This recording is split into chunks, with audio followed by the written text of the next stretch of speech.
Hi everyone, welcome back to my channel. This is Josie's Point of View, where we focus on human interest stories from the Carolinas and beyond. Today's Thursday and it's December the 8th, 2022. Thank you so much for tuning in.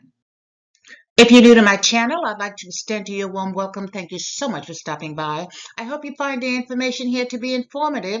And if you're a returning viewer, by all means, thank you for coming back. You know, I always say the tide changes so frequently here on these YouTube streets. So you always have to acknowledge where your support comes from. And I want you to know, I sincerely thank you for your support. Feel free to like and to share this video.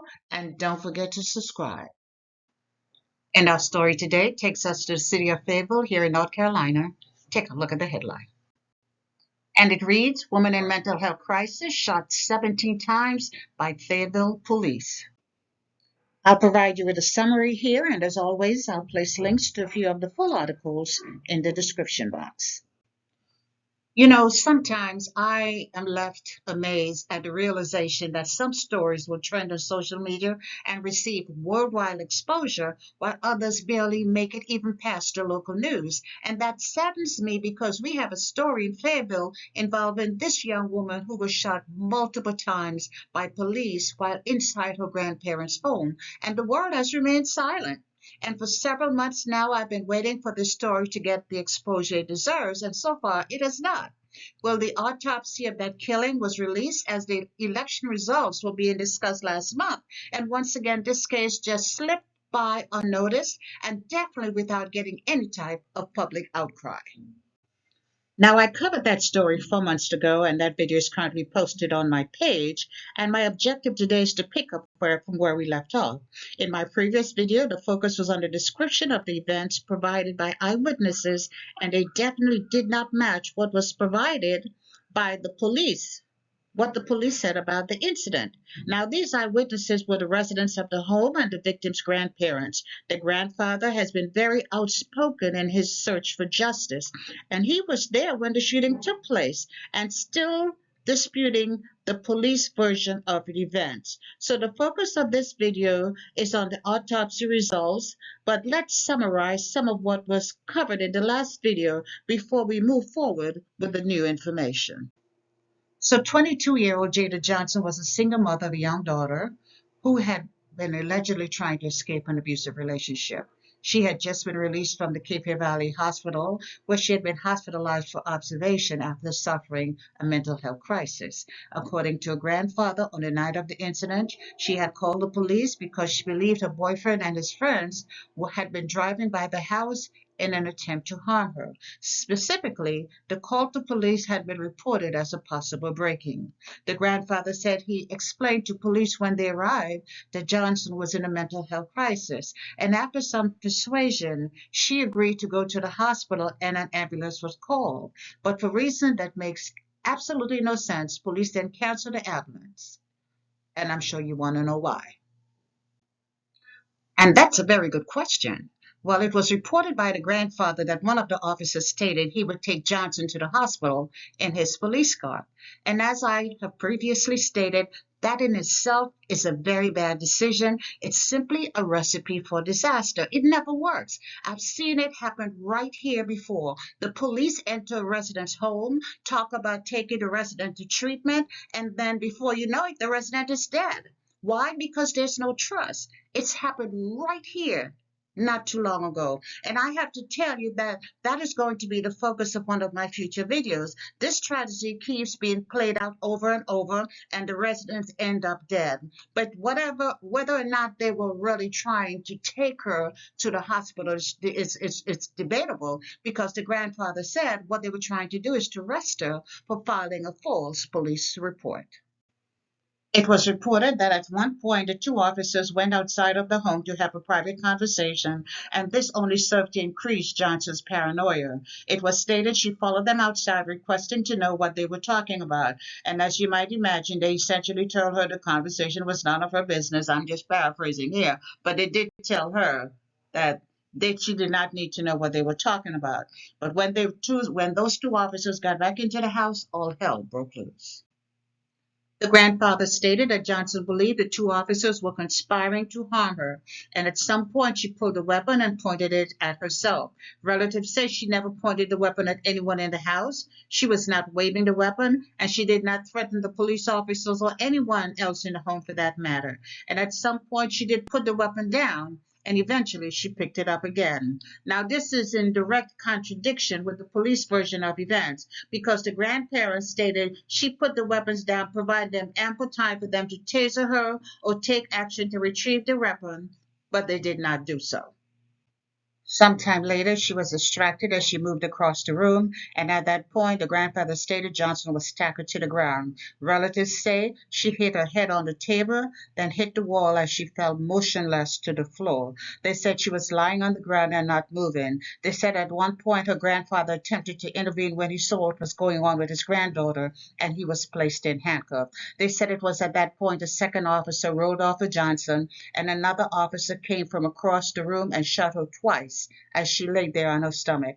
At that point, they said she was still not moving. They said she may have twitched a bit because she was shot, but she definitely made no attempts to move. They said that officer then shot her at least 5 more times as she lay there on the floor on her stomach.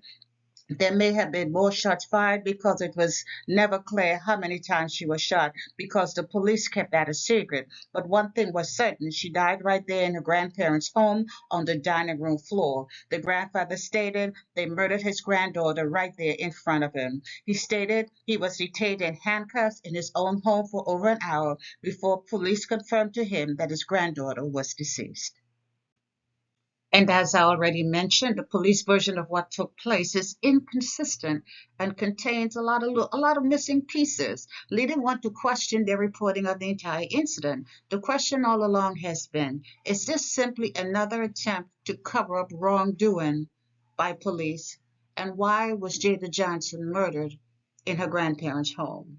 The assistant police chief at that time stated, did release a statement, and he said she died in a struggle with police, but based on eyewitnesses reporting of the event, that was not the case. They said there was no struggle. When Jada Johnson was shot multiple times by Fayetteville police, she was lying on her stomach on the dining room floor of her grandparents' home.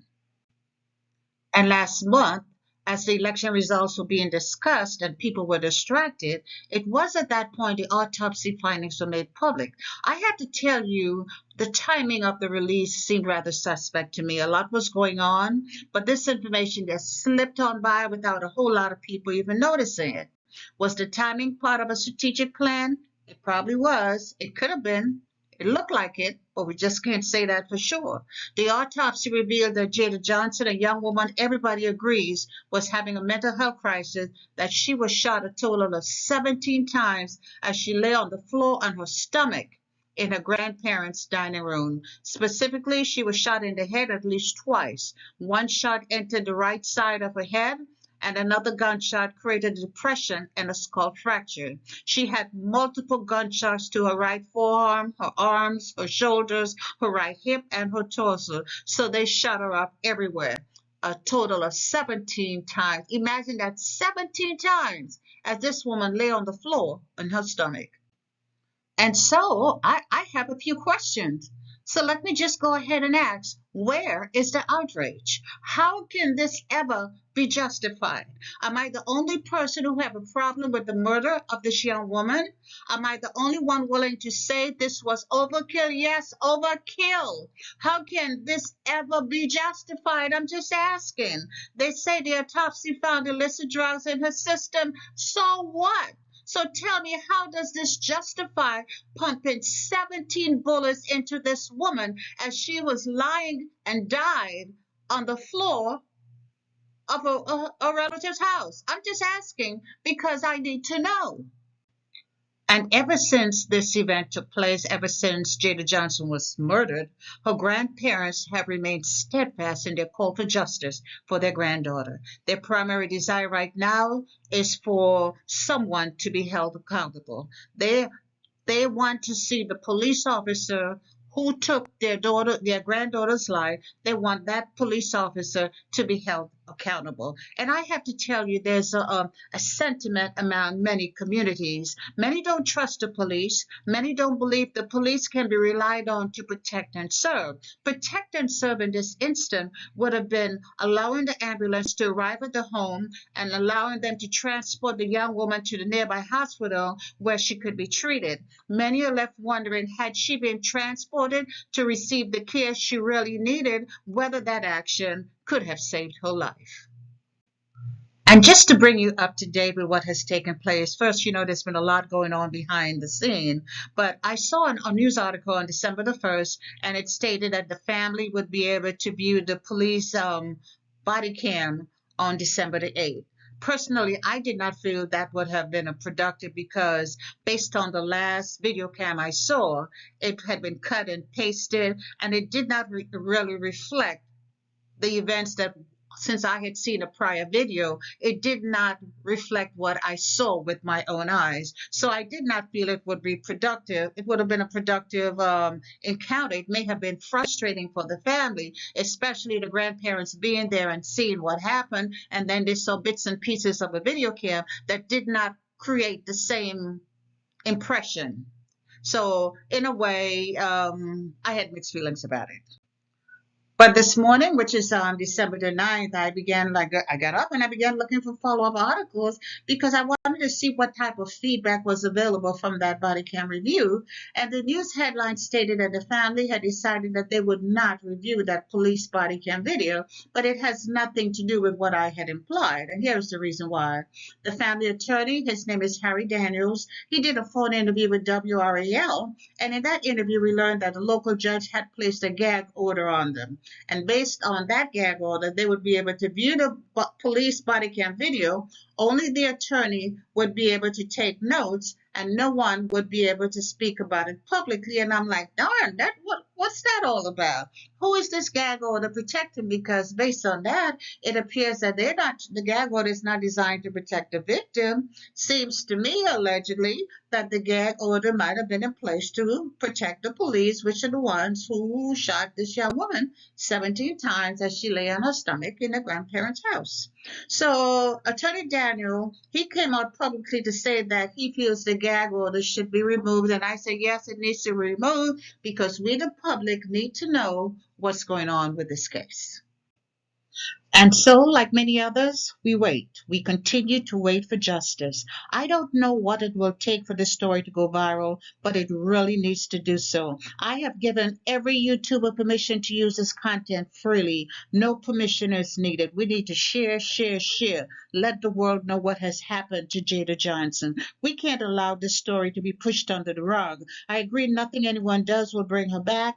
But her loved ones will be grieving. She will continue to be missed. We only hope a small measure of justice administered to those who took her life. We only hope this would bring some small sense of comfort to her grieving family. And that's all I have for you right now. Feel free to leave me a comment below and let me know what you think about this video.